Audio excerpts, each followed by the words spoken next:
So I can briefly do the syllabus stuff, and we can go from there. It says started already. There it is. Good. Happy days. All right, here we go. You've had enough syllabi in your academic careers where this is not terribly big deal. Because being that this is not the first day of class, we've had to put, there's always that language that they have us put in there at the end. We effectively, they tell you copy and paste it, and we do. This is really the same kind of objectives that you probably had for AP1 that are just tailored a little bit more. This is the same course outline and all of that stuff. So, and I'll go over the parameters of the laboratory when we get into laboratory. We'll just confine this to lecture. So it's interesting that we have a little bit of a longer, and is it me or is it just warm in this room? Anybody? It's warm. Windows are open. All you should have been here in the summer. It's horrible.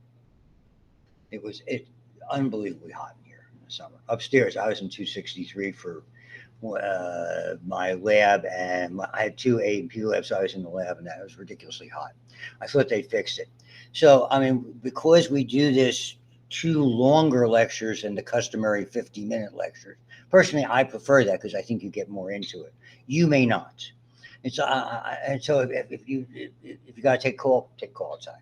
If you have to go to the restroom outside. Whatever you want to do. If you're just tired of listening to me, I am. Go outside. Take a break. And come back in. I don't get offended. I'm long past that. Okay. I've been doing this for a long time. Not so much teaching such a long time, but probably the folks here, I've probably been doing the most. Did you guys get the mastering thing from last term? Because I haven't had anybody's contacted me. They switched the bookstore thing, and I've had two students, one with my advanced anatomy, because I do the pre-meds and stuff like that, with the advanced anatomy students who were having trouble, and one with the incoming, like nursing students that had, because the e-bookstore, whatever they want to call it, was an invalid code, which surprised me. So I called that to Pearson's attention, and then this morning Pearson, I ended up contacting by way of Dr. Badger, our department chair here at Science, got in touch with Follett and say, look, what's going on? Because I mean, it's I don't know about you. I grew up with on-campus bookstores and all that type. That's just, I matriculated in college a long time ago. None of you are supposed to sit there going knowingly, sitting there like that. That's a little upsetting. I mean, the book is the same. The thing is, it's a different ISBN than, this code, I think, is a little bit different than what you had last time, because we changed from Barnes and Noble. I think that's impacted it. So tentatively in lecture, we will spend a fair amount of time with peripheral nervous system because, and this is the hard part, starts right away, sorry, eye and ear. Okay? Special senses. Most of you are going, I say this once, okay, most of you are going into careers that require licensure.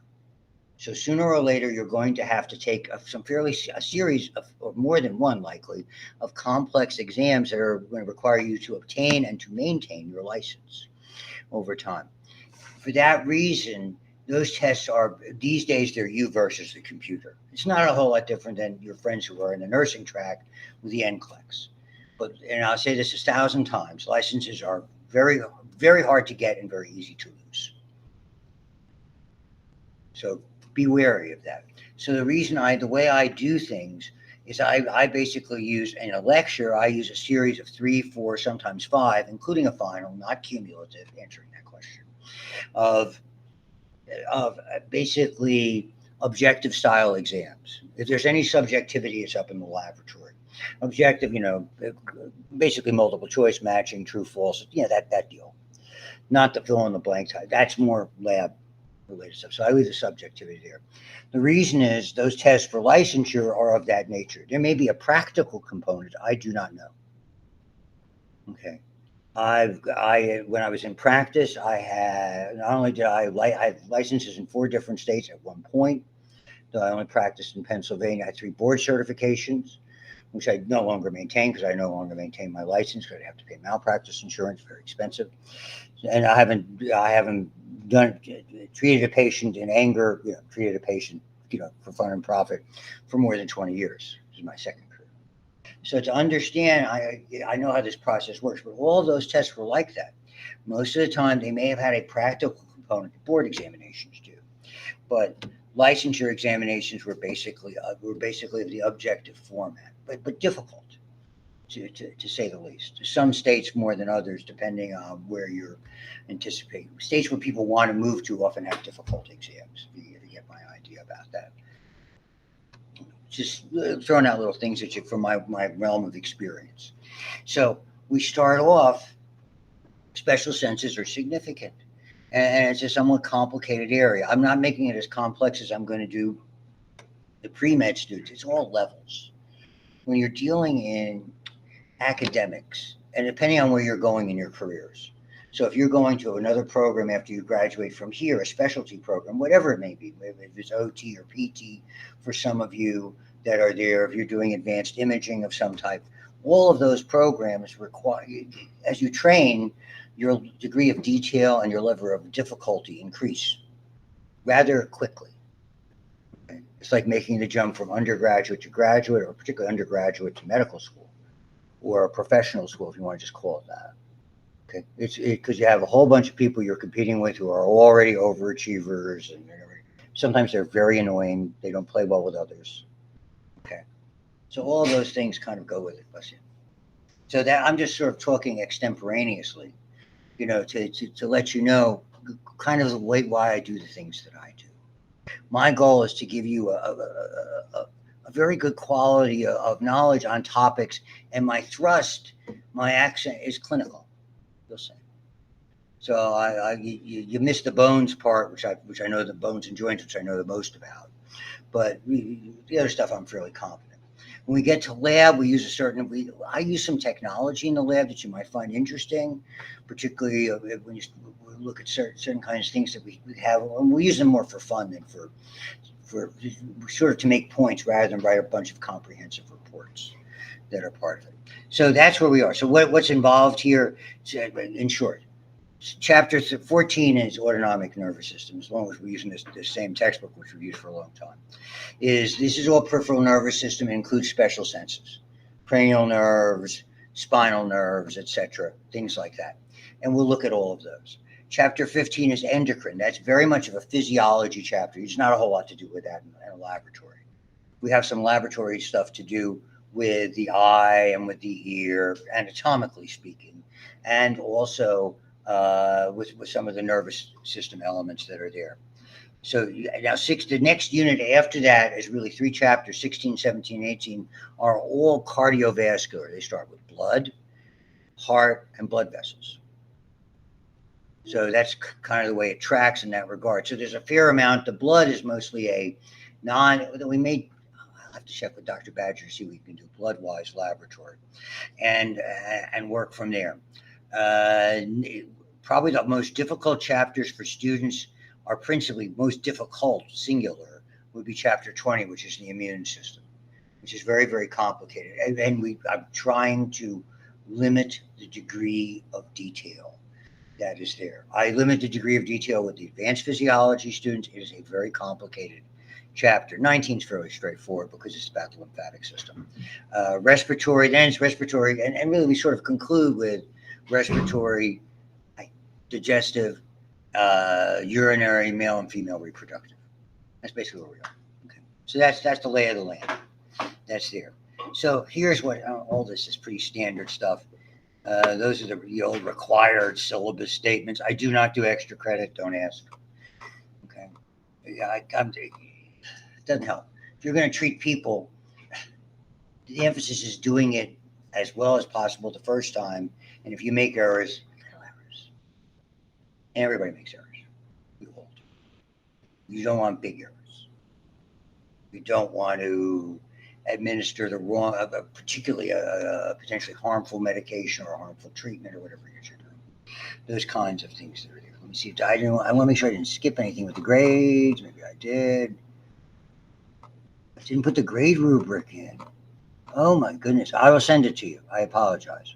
So basically, to summarize this, we will have, and I'll add to this, I'll embellish this and send you the other one. In my haste, I didn't put that in. It effectively, these series of exams, once you take the exams, they will be announced, they will be closed book.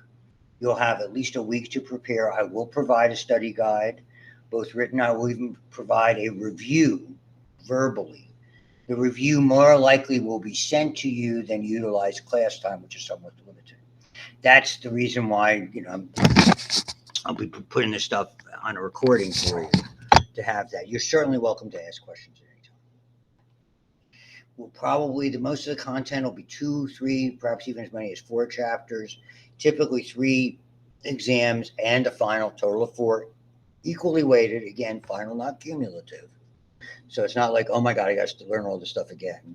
I'm not into that. Going back to the licensure exams, they're into that.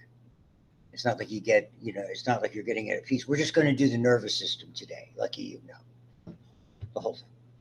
So all that's part of it as well. And that's really kind of where it is. So these exams being, again, let's say there's 60 questions. And so everybody will take it, I'll grade them, and then I'll apply whatever the appropriate terminology is to today's environment. We used to say curve, okay, grade adjust, scale, that kind of stuff. Sometimes you don't have to do it. Everybody does really well. And sometimes it's not great. Okay. And from that, I will assign, and this is the key, a letter grade. So the letter grade is based on a typical quality point scale, the same one that you use to get your GPA. So let's say you got a B plus, and a B minus in the first three. Making it easy on myself, that's an average of 3.0. So you have a B going into the final. Maybe you can bump it up to a B plus. Maybe you really shoot high and get an A minus. Probably not going to go down real far. Probably no farther than B minus. It's harder to go up than it is to go down when you're that type of thing. But basically, you'll add up those four letter grades at the end and divide by four, and basically that's where it is, more or less. There may be some subtle adjustments on my end, depending on this. Okay, that's the grading thing. We're done. Not with the class. We're done with the intro stuff. I will put that into you. I have that all written out. I'm surprised I must have, when I probably copy and paste it, I probably copy and pasted over that thing. And feel free to contact me before or after the lecture, anytime by email, in the lab. We're here. We're going to see each other, those 2 days. I don't know what you've got going on. I don't have anything going on between the lab and the end of lecture. So I'm in my office. I'm over in John Jay over there where all the science offices are. You can't miss it. It's the office that's got a poster that's all torn up of Spaceballs, the movie. Spaceballs, the movie? Not ringing a bell? Oh, I'm a stranger in a strange land. It's okay. It's okay. Did I mention I have a granddaughter who's 22, who's going to be 22 in December? That should qualify me right away. Okay. So off we go. So on Blackboard, I'm glad I opened it up. I always load it this way. So it really isn't anything. So week one has older stuff, and some of it got duplicated. So you can see week one with some of the stuff, and there's some outlines in here that my suggestion, because I obviously did it twice, is to look at some of those outlines and for reference, or look back at the PowerPoints for eventually when you're going to take these exams. It wouldn't hurt. And you can see this is what I've done. I've incorporated some of these lectures already, so you're welcome to them. Okay, these are the ones I use for my advanced physiology. They'll be a little more detailed, but if it helps you by listening to those, hey, have fun. I don't have a problem with that. I mean, I'm more than willing to share in that regard. But we are starting with week two. It just so happens, because of the way I arranged this, and I'm sure I did it twice again. This is joints for whatever reason. I don't know why. This was central nervous system, and muscles was here, and it's like named that muscle. I don't know how that got there, but this is where we are. PNS or PowerPoint 13, peripheral nervous system. So there's not a ton on A to start, but we start with the I on that, and then we get into the physiology. The I is B, and on C we have other special senses, and we get into the ear. Those are really the challenging parts from a lecture perspective early that are there, and we'll go from there. So that's the starting point. Those are the series of PowerPoints that I've loaded At least so from I'm going to start with that one. We're all good to go? Great. Well, so straightforward. You probably saw this before from an anatomical basis. The peripheral, anything, the central nervous system by definition, brain and spinal cord. Period. Anything that protrudes, any structure that protrudes, whether it's from the brain, cranial nerves, or from the spinal cord, peripheral nerves. That's all it is. So what happens with those peripheral nerves is really what this is all about. They used to have a separate chapter for special senses. They have chosen to incorporate that, okay, in these more recent versions of the Marib textbook. Okay, so effectively, this is incoming, this is sending out signals to the outside and receiving signals. And so there's a mixture. And most of the nerves, to be fair, you will see the term mixed. What mixed means, it has both sensory and motor elements. Okay, there are very few that are pure. When you and I do the name nerves, when we talk about the sciatic nerve, or the femoral nerve, or the median nerve in the upper extremity, those nerves are a mixture of multiple areas that you will see when we get into something called a nerve plexus. It's just like think of it as a series of 4, 5, 6 roadways that come and sort of cross over each other in sort of an elaborate fashion that you might have if you're circumventing, if you're taking the Beltway around DC, or if you're going around New York City in a thing they call the Bruckner traffic circle. Okay, there's a lot of crossover that you will see in these lines that are there. The cranial nerves are a little bit easier, and you probably had this before, but just to share it with you again, there's only 2 that are purely sensory, and those are the first 2. Olfactory for smell and optic for vision. All the other ones have some degree of mixed. Very often textbooks get that wrong. Another comment, and I would hope that you have, in your academic careers, you've already had this pointed out. Understand, PowerPoints are not always accurate. PowerPoints are not subject to editorial review. Your textbook is.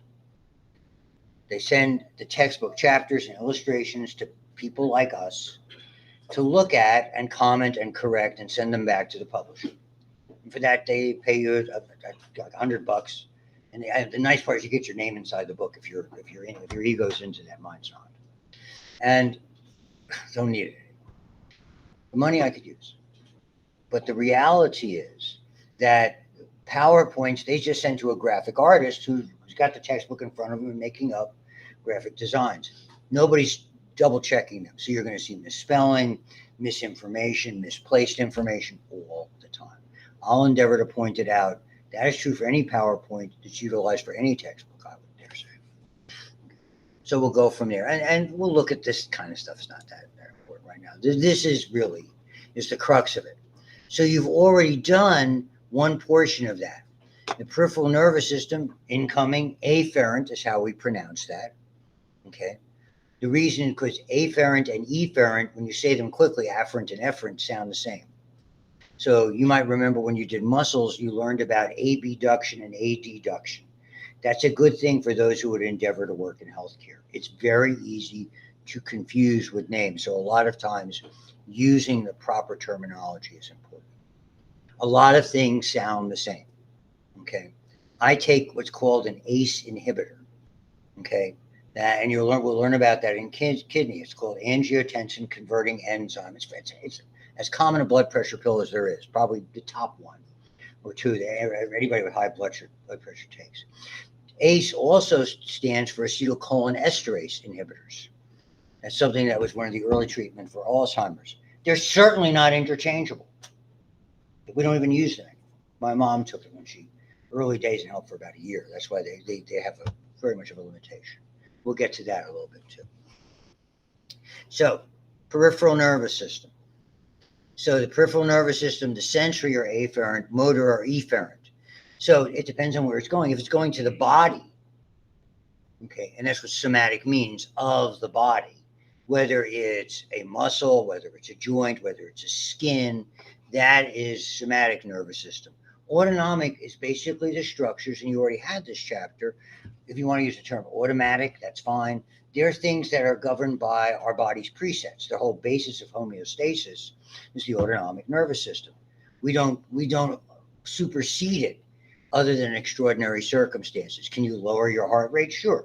I mean, you can do it by diet and exercise and not smoking and not all that stuff that everybody's already aware of, and certainly people who can meditate, have the ability to some extent to tangibly lower their heart rate. Okay, so the idea is, but in general, it's not so easy to overwhelm that. When that's out of control, we lose homeostasis, and that's one of the ways that we tell if somebody's ill very, very quickly.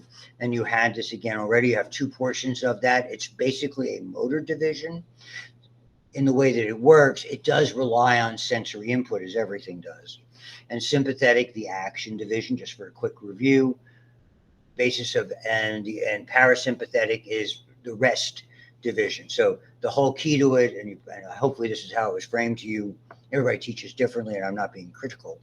I just know the way that I do it is learning about fight or flight, and maybe that's the way I would frame it. If you know what happens when you get angry or excited or fearful, the opposite. That's full blown sympathetic.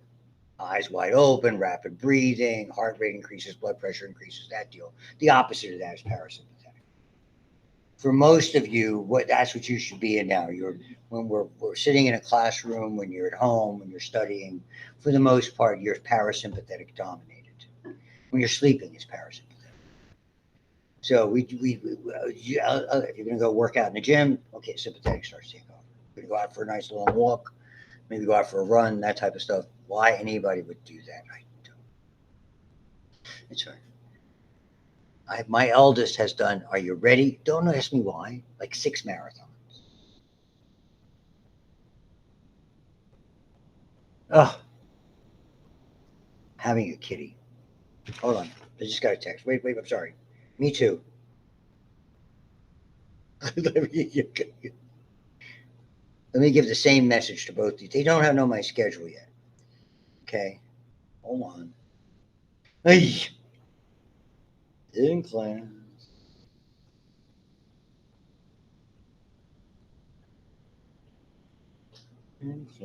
I should put this in. You technologically skilled people, probably there's something you can do on this, tell people that you're unavailable. Somebody will have to explain it to me at some juncture.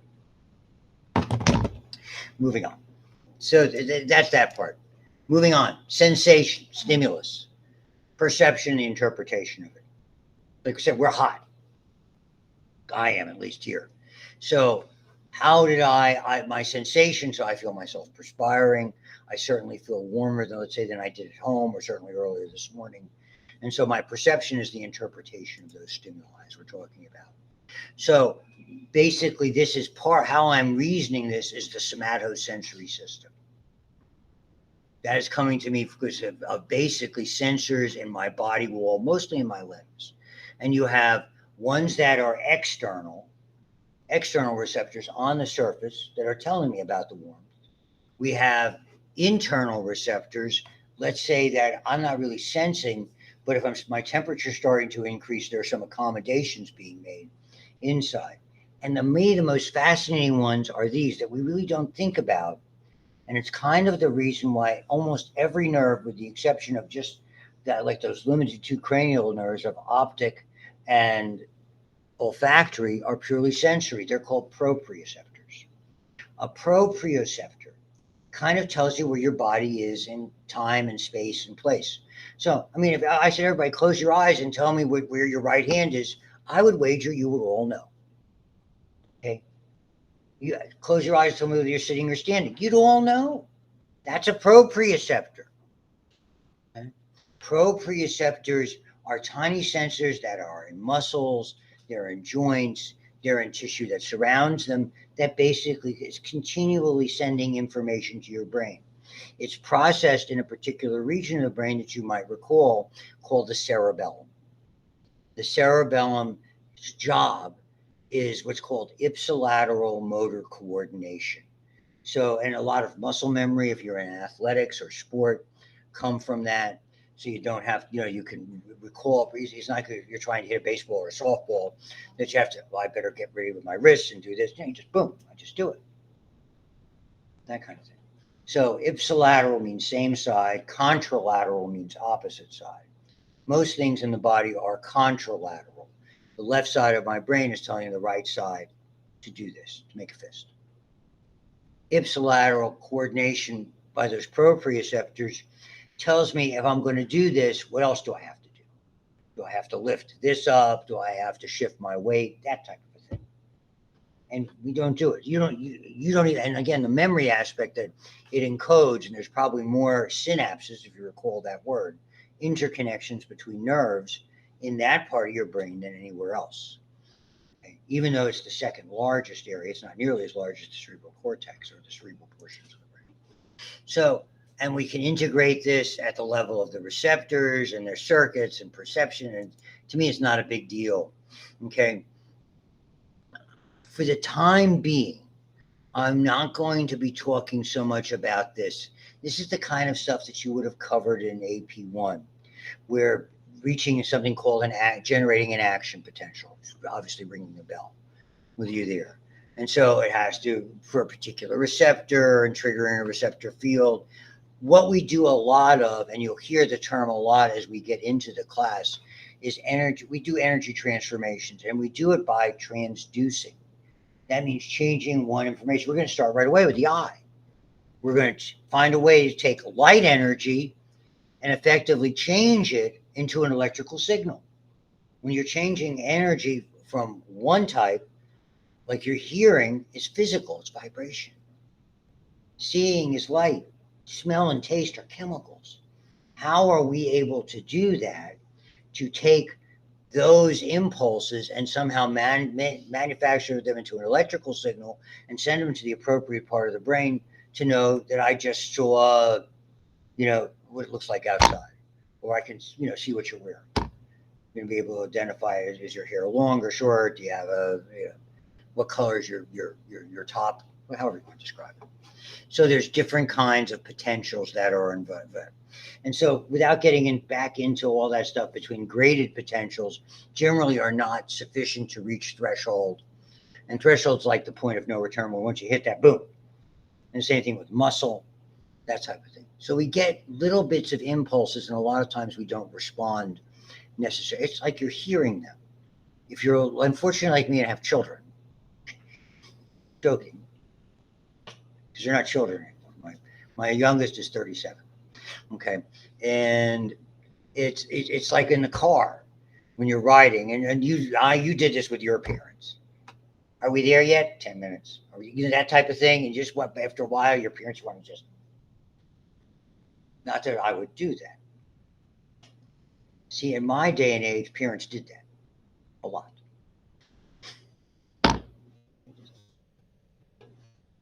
And so adaptations. So depending on how interesting or boring I am, you can adapt. You can basically tune this out. Look, I spent a lot of time, I'm a professional student. I spent my life in school. I mean, we all periodically are in there, and you get somebody's up there. Adaptation. Changes in sensitivity and presence of constants. The receptors become less. By the time I do that for 2 minutes, you're all right. So voice inflection and things like that.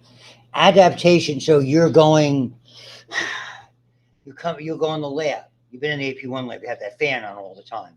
So after a while, you don't hear it quite as distinctly. That's adaptation. You go to a concert with loud music. That's adaptation. Depending on how loud it is, because it can become problematic. And we'll deal with that a little bit as we talk about it. Receptor membranes less responsive. They adapt.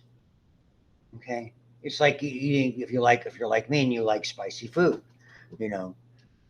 So, it's hey, if you're not sweating, you're not eating. That's the way I look at it. I cook. Okay.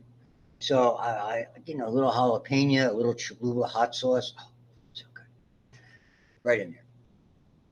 So receptor membranes less responsive. So there's changes in those potentials. Some adapt more quickly, some less so. So a foul odor that you might get. Okay, I mean, sometimes it's just overwhelming.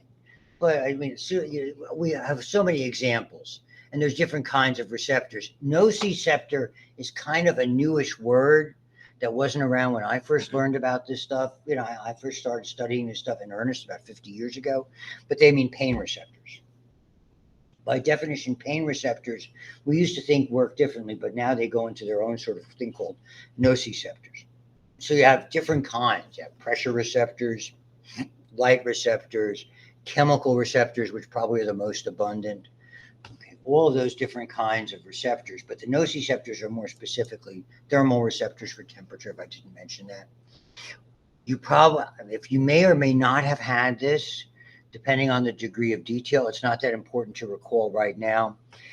When you have a pathway from the brain, a motor pathway from the brain, so me grabbing this, two nerve circuit, brain to spinal cord, upper extremity, giving the command. It's called upper motor and lower motor neurons. Is that ringing a bell? When someone has a stroke, something that I think many of you, if you're going into like OT or PT, will have to deal with, okay, they end up with damage to an upper motor neuron because the damage is in the brain. The signal becomes erratic. It generally produces an increasing amount of something called glutamate or glutamic acid. And that's when you see somebody with a stroke, they have contractures like that. Their muscles go, so the signals are much more excitatory. And flexors overwhelm extensors, and they do this. So part of stroke rehabilitation, we brace them at 90 degrees. Then you have to do, if you're going to OT, all that upper extremity stuff that's so tedious and difficult to do. Have a certain amount of expertise in this. So, as my dad used to say, I'm not talking out of my chapeau. Does that ring? No. Your dad's never grandfathers, great grandfathers. Talking through your hat. Now we say talking out your somewhere else. You've heard that expression. So, all of those types. So, that's the motor side. On the sensory side, it's even more complicated. It has three. Other than those proprioceptors, which go to the cerebellum, there are only two. But, for instance, I felt this. Let's say it's hot, even though it's not. But I grabbed it by mistake and it turned out to be hot. That would send a signal basically into the spinal cord. It might end there or it might go up a little higher. Then it crosses over and goes to a structure called the thalamus, which is effectively a relay center. And then it's going to shuttle that to the appropriate part of my brain, typically the parietal lobe, and say, dummy, you grabbed something that was hot. It's the same. So when you see first, second, and third order, it's sensory, upper and lower motor neuron. By definition, motor means motor. And so other thing, it depends on where they go. The exact point that's activated, sure, and how you can go crazy with this stuff. How the magnitude, where it is. This is called 2-point. This is something many of you will test for. Sensory 2-point discrimination. For instance, it's like you can feel on your hand exactly where something is. If you get a splinter, your hand or your foot, you know exactly where it is. Because you have so many sensory nerve receptors all over. On your low back, you have very few. And so we'll take like a caliper. It's almost like an old style compass you used in good old geometry back in high school with two sharp points. And you bring them close together and you try to find out where somebody could feel two. And as you brought it farther and farther out, when they only could feel one. That's called 2-point discrimination. It's sort of how clustered your nerve endings are. It's a really, and you can map that out in different areas. So some areas are more specific and some are less specific. It's all about the abundance of nerves. So that's how you spatially. Now, in the nervous system, it's all about frequency. So whether I'm saying something very loud or whether I'm saying something very soft, it's all about frequency. The loud sent multiple signals. Bam, bam, bam, bam, bam, bam, bam. Soft is like very infrequent. So frequency equals amplitude. See? Now, there was a certain structure in your brain, which you may or may not remember when I made that loud noise and everybody looked up. They're called the colliculi, or corpora quadrigemini. They're on the back of the midbrain, and they're reflexes to light and sound. It's like when you're driving, all of a sudden you hear a siren. One, it helps you move your head to where the sound is to identify where the possible problem is and hope it's not a cop going here. Just commenting. Okay. So all of that. So the perception where it is, etc. And then different things. The quality of it, it's like we had something for dinner last night. Was the seasoning equally distributed? Oh, that part was this, or I didn't like that. Different types of patterns. We do this all the time. Like a song that you like comes on the radio or on a computer or something, and it's like, maybe on a channel that you're listening to. It's different today than what we were. We had these vinyl discs that went in circles. Records. Okay, so pain, impending damage. Pain is a warning. It's no different than that check engine light in your car, okay? The heat thing going up in your car, some funny sound. It's like that. That's what pain is. If pain is, it should not be there ordinarily. I mean, it's different depending on what you're doing. If you're doing something, my wife sells stuff on Amazon, so when you order something on Prime, we're merchants for that. It's her business basically. I'm just an employee. And I mean, I just looked over to the UPS store over over there by Giant Eagle, a big 37-pound box filled with toys, puzzles, and games. It hurt. Okay, but I know it's limited. But if I couldn't have done it for much longer. Okay? So warns of actual or impending damage. So it's protective in nature. It's a warning sign. Most of the time, these are the kinds of chemicals. Some of those names, if they are not familiar, will be familiar. Acids you would know about because we get, acids called, you get a burn from an acid that's there. Potassium, ATP, interestingly enough, and these are in the category of what would be neurotransmitters. Bradykinin, we'll visit that a little bit in blood clotting and one of the elements that's involved. Histamine, which is very, very interesting because it's a neurotransmitter. It also plays a major role in your immune system. It plays a major role in your digestive system. So if you know somebody who has, has upset stomach or a tendency to get a lot of indigestion, they can go get over-the-counter stuff. They're called H2 blockers, histamine type 2 receptor blockers. Or if somebody takes a Zyrtec, that's a different histamine blocker. So histamine plays a lot of different roles in a lot of different areas.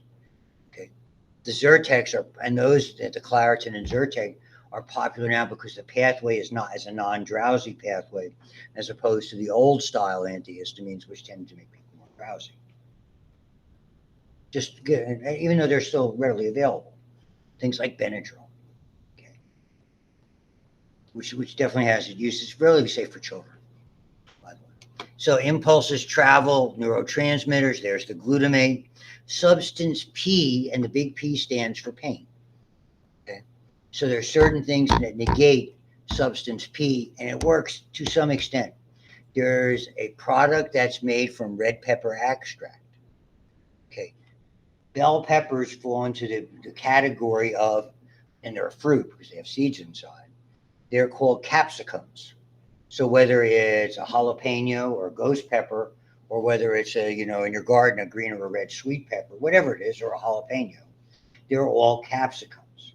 They have a different amount of capsaicin. So capsaicin reduces the availability of substance P.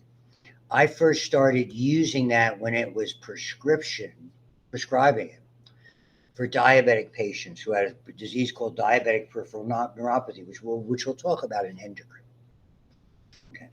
And that particular agent worked in about a third of the people to relieve some very, very difficult pain to get rid of. A third of the people couldn't tolerate it because it just made their skin feel like it was on fire, and a third had no effect.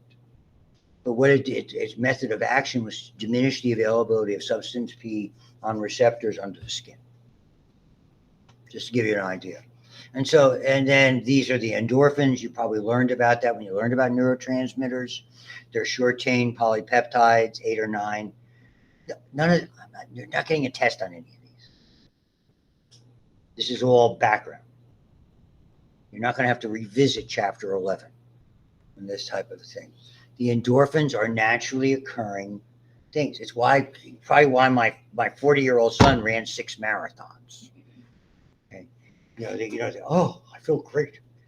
Broke through that wall. Really? That's all right. My daughter did a half marathon. She's only half as crazy.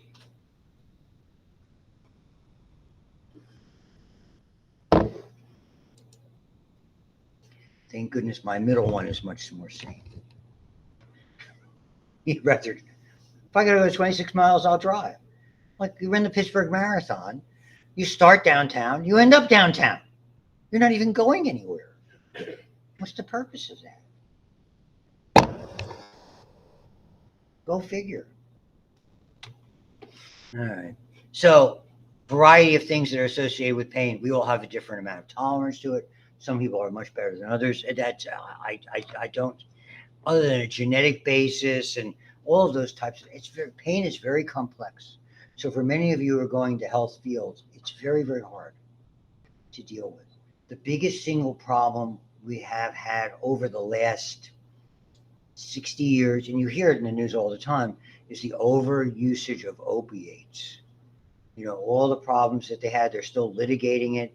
They're still going, though, because we went to a period of time where people thought that things like Percocet, which is the active ingredient in that, and which is oxycodone and what they call oxys, that were being made, where they put a lot of it into pills and people would crush them and snort them and things like that, was something that was not a difficult to make people unaddicted. Nothing could have been further from the truth. It's terrible. We knew about it all the time.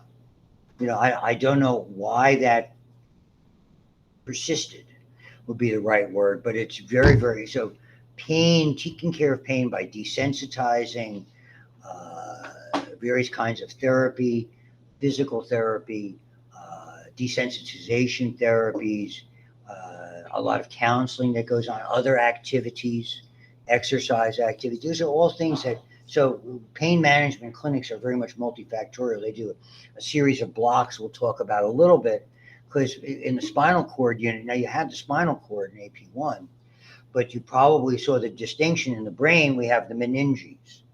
In the spinal cord, we have them as well. But again, the spinal cord has fatty tissue.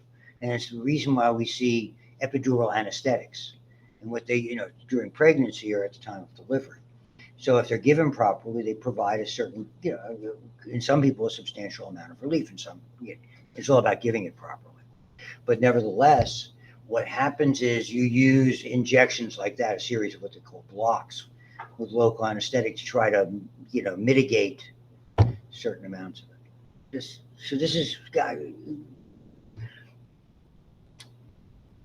So my experience is not just teaching this, but is the clinical utilization of this as well. So, and then the distinction here is very important between visceral and referred pain. Okay. It's very hard. It happens all the time. Okay. Stimulation of internal organs, it's very indistinct. The next 10 times someone says to you, boy, my stomach is killing me, ask them to point where. They're going to point to 10 different places. It's very hard to localize. It might be up here, more like indigestion or heartburn. It might be lower. You figure with that type of thing. That's because there's not an abundance of pain sensors. When you studied the brain, you saw that upside down guy over the lobes of the brain, the homunculus. Am I ringing a bell? Did I show it to you again? You do remember. You have to respond. Yes, I remember it, or don't I? No, I don't remember it. You don't remember it. Ah, terrible.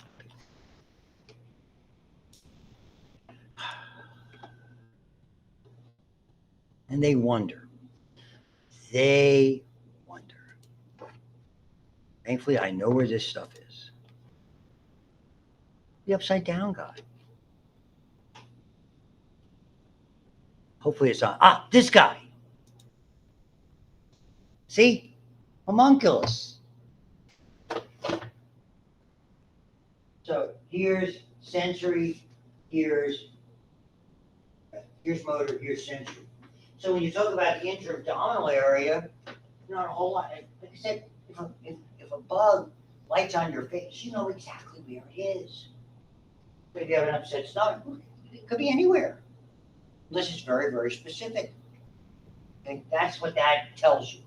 There's a whole lot. We sort of interact with the world by way of our upper extremity and facially as we have developed, and we interact with the world in a sense of our motor activities the same way, mostly with our extremities, facially talking, etc. That's what homunculus is.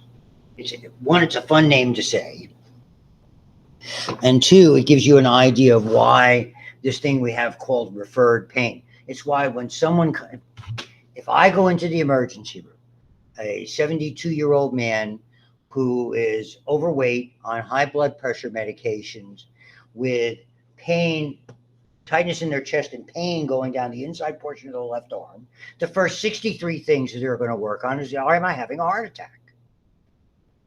Okay? Even if I just come there with left arm pain, if I come there with difficulty swallowing, if I feel tightness up here, all of those are areas of referred pain from the heart. Because I don't know where you are, but I can't see heart on here. Can you? So what referred pain is, all of that pain coming from somebody who's unfortunately, might be having a heart attack or has severe angina pectoris, severe chest pain because of circulatory imbalance of that nature. Though the pain fibers are triggering all the circuits close to them. Hold on. I wasn't being critical, but you'll see it in that next slide that's there.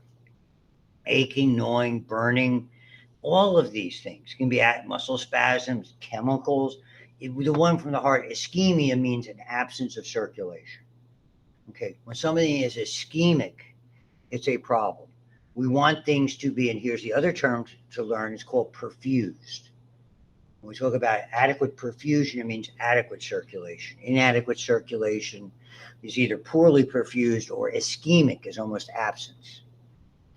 Okay. So referred pain from one body region perceived because the fibers from the viscera, the organs, and the somatic, the body, travel close to each other.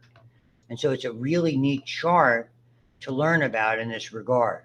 So look where the heart is, side of your neck, here, on the inside of the arm, anywhere of these areas. Like I said, and really when somebody in an emergency room situation, you have someone who's a male who has any of those risk factors, is a smoker, overweight, high blood pressure, family history, whatever. I mean, this is what they told us when we worked emergency room. Whatever could kill them is what you got to identify first and rule out. That which is life-threatening. That's the way it works. So that's how you have to think. So if you're in a population where you're dealing with patients and that starts to happen to somebody, well, I mean, here's your first rule: help. The first thing is, and then you start trying to identify it. Because everybody needs help. Here's another one: lungs and diaphragm. They're up here, and they're also up here. So here you have liver, you have lungs and diaphragm. That's a classic area up there post, okay, when you're doing a laparoscopic procedure. So if we're doing a gallbladder laparoscopically, if we're doing a tubal type procedure, any type of reproductive female, particularly female more so than male reproductive dysfunction, one of the things you tell everybody is this: you're probably going to feel shoulder pain because you blow up with carbon dioxide gas, which will dissipate, and it stretches the diaphragm. You feel the diaphragm up here. So my daughter-in-law, when shortly after having my younger granddaughter, had to have her gallbladder out because she did IVF, and that's not an unusual finding. Because they pump you full of so many steroidal based things that really do a number on your gallbladder. So she's never having to have a gallbladder. Just for instance, so those are all appendix, that whole area. Notice it's going more toward the umbilical area, so very often we'll see pain radiating in that direction. So it gives you an idea. Classically, bladder, the ureters look way down here. So when someone has a kidney stone, typically they're in the ureters, that's the location. So it'll travel down very much into the deep within the inguinal area, in the male, very much in the genitalia. We'll talk a little bit about that when we do urinary. You don't know what you're in for. I know. Sorry.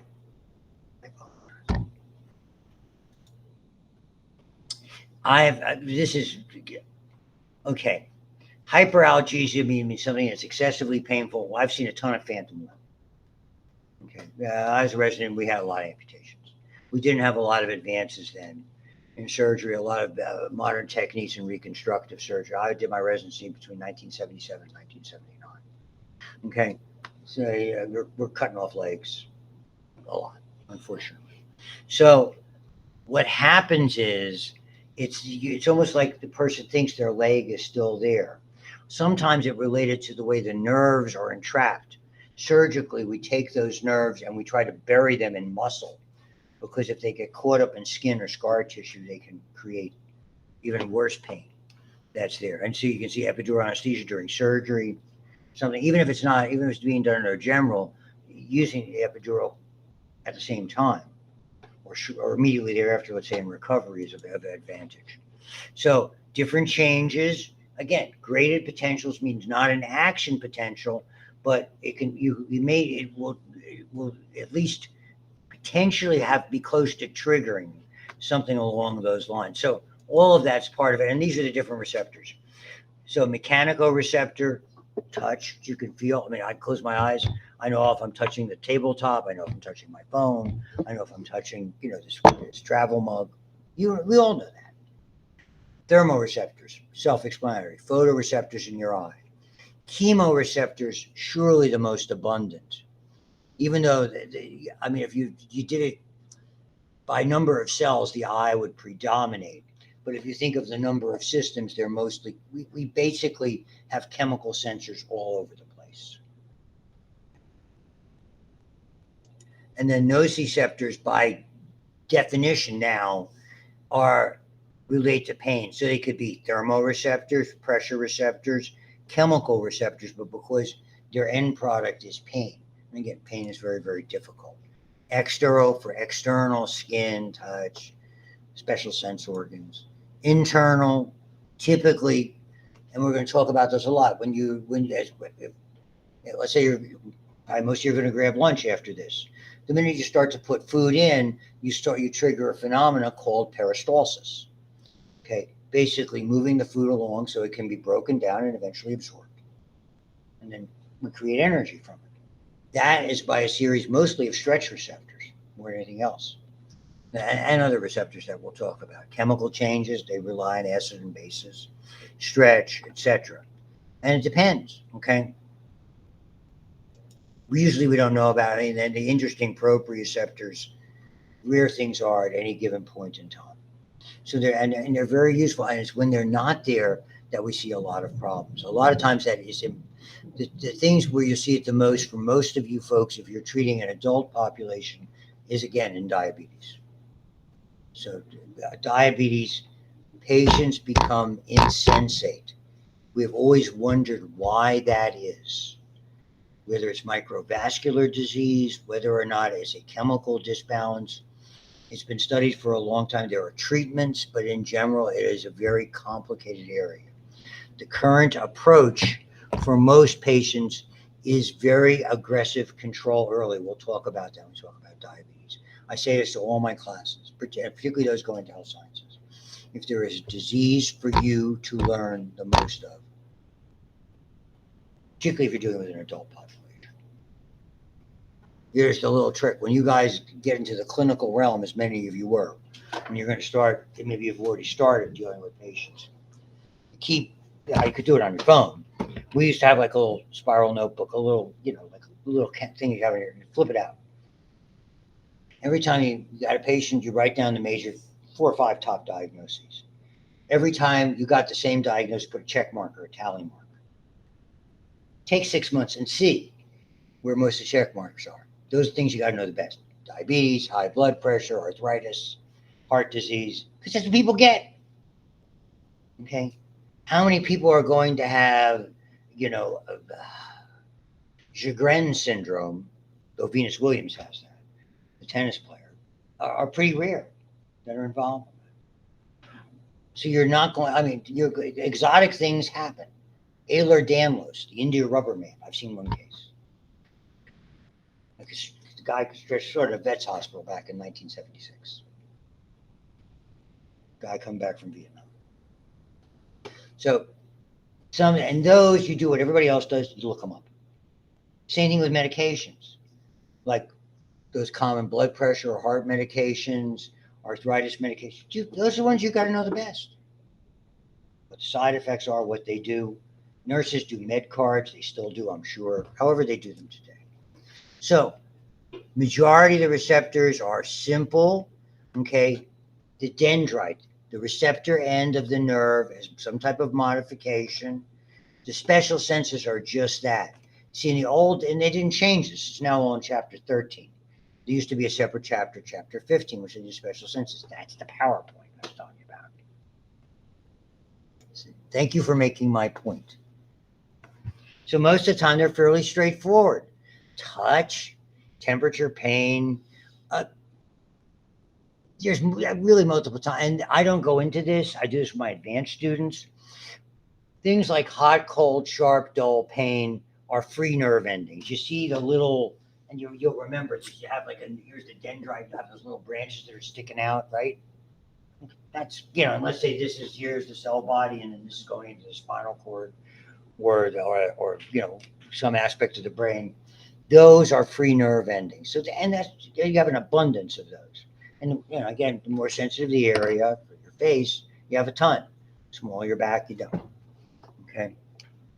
So those are free nerve endings. Sometimes you'll have something sitting on top. Encapsulated means there's a special structure. So it's like if in sport, you'll do stretching exercise typically before and after an activity, right? So there's things within the tendon called Golgi tendon apparatus. You're trying to almost, when you do a static stretch, you're trying to overload that, because the response when it's stretched is to cause the muscle to contract. You're trying to overload that. So you'll be less likely to a muscle tear or a muscle pull. Think of how many athletes go down with those things. It's a wonderful time for anatomy and physiology, because we have the start of football and we have a lot of sports going on at the same time. While I'm lousy at sports, I'm a sports nut. Beware on weeks when the Steelers do not win. Not happy. My children learned early to leave me alone. I know. And my eldest, who's an ardent Steeler fan, what was he thinking? He married the most wonderful girl in the world, other than maybe you guys. Okay? We're here. Our parents are from Massachusetts. They're Patriot fans. What? I raised them wrong. I have pictures of my granddaughter in like a Brady jersey. Sure. My wife feels she has a chance now that she and Giselle broke up. She's hoping. Just saying. Good luck. So non-encapsulated all over the place like that. Thermoreceptors, cold and hot. It's pretty straightforward reading material here. Heat receptors activated from roughly 32 degrees Celsius. You're starting to get pretty warm.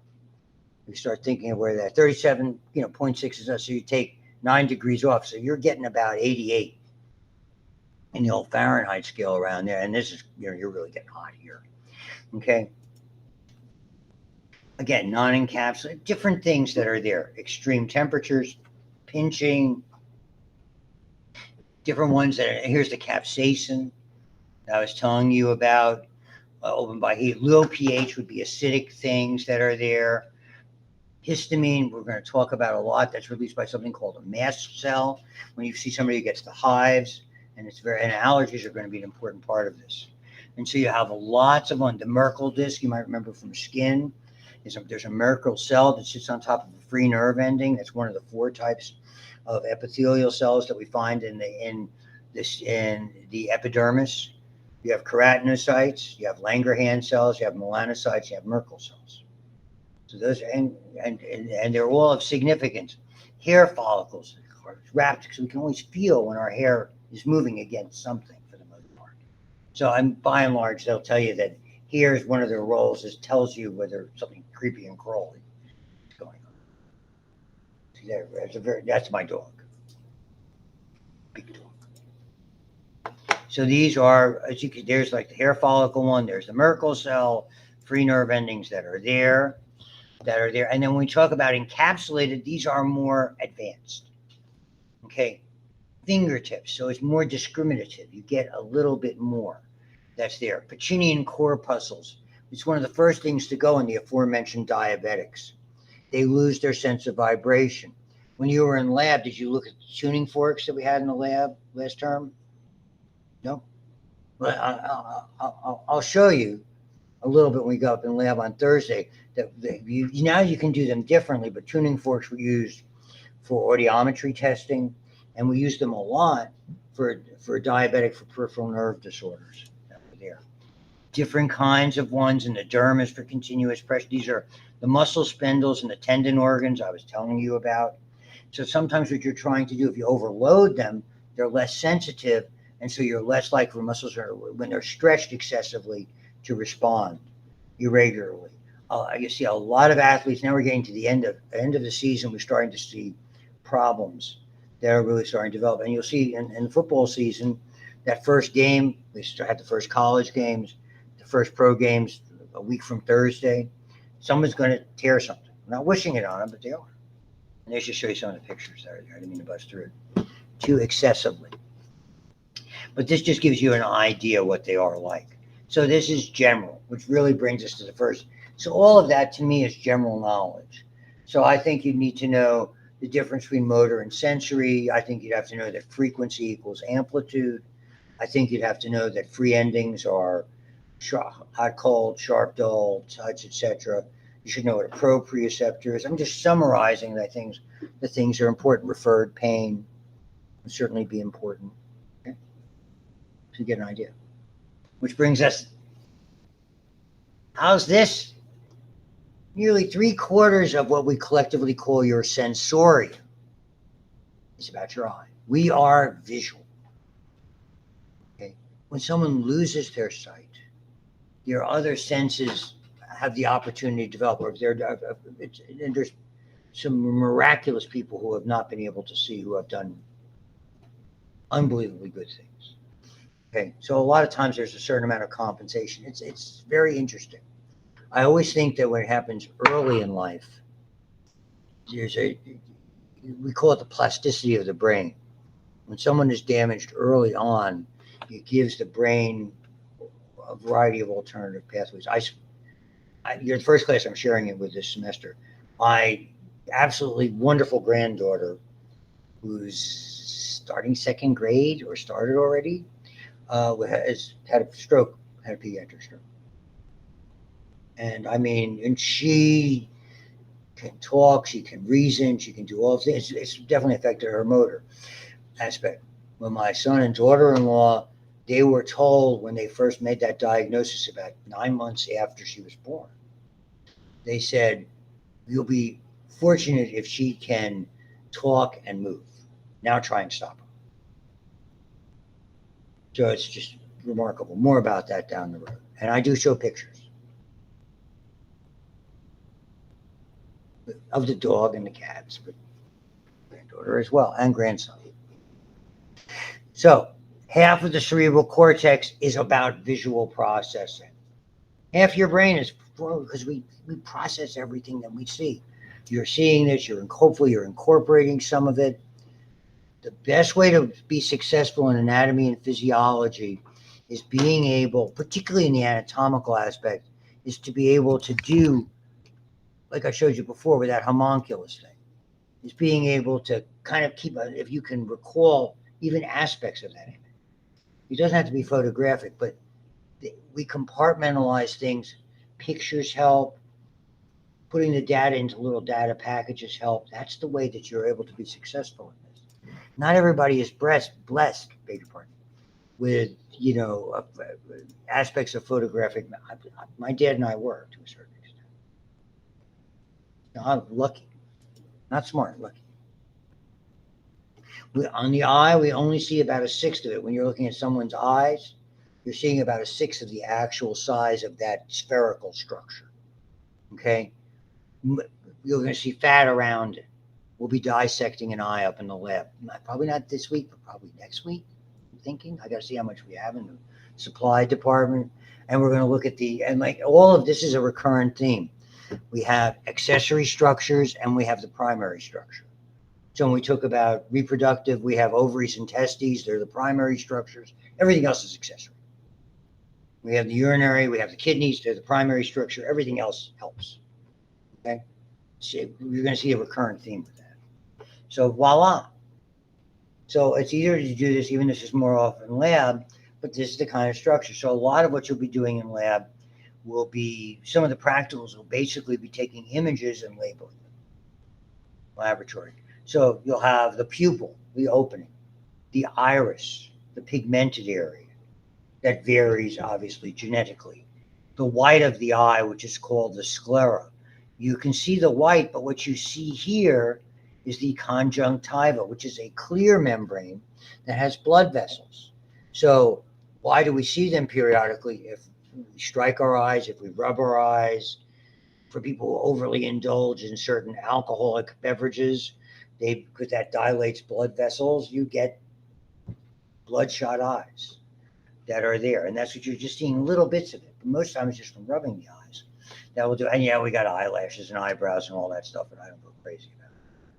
And you're going to see and then you have the angle here, medial, as you remember, toward the midline, and lateral, away from the midline.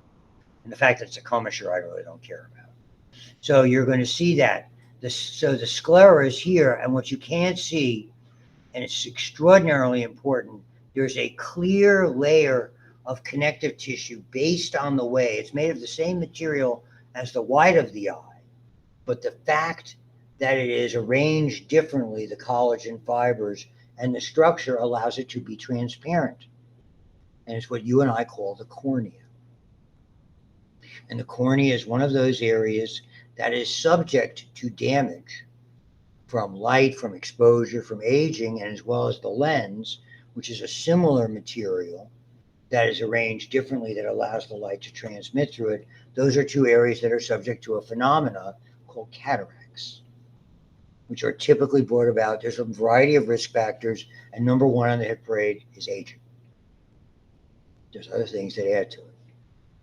And so I'll conclude with this story. So my mom, who died in 2011 at the age of 93, had around 1990, I guess, so she was about 70, 72, that area. She was born in 1982. She goes, I have to go in for a cataract surgery. And I'm like, and I was having my eyes checked. So I was at the ophthalmologist over at St. Margaret's here in Aspinwall. And I'm like, I'm so worried. I go, my mom's having cataract surgery. What can I do? He goes, oh, you don't have to worry. I said, I'm not going to get him. He goes, you live long enough, you're going to get him. I needed that. The moral of the story, don't live to be 100 if you can help it. Goodbye. See you all, folks. Tuesday, same time, same station.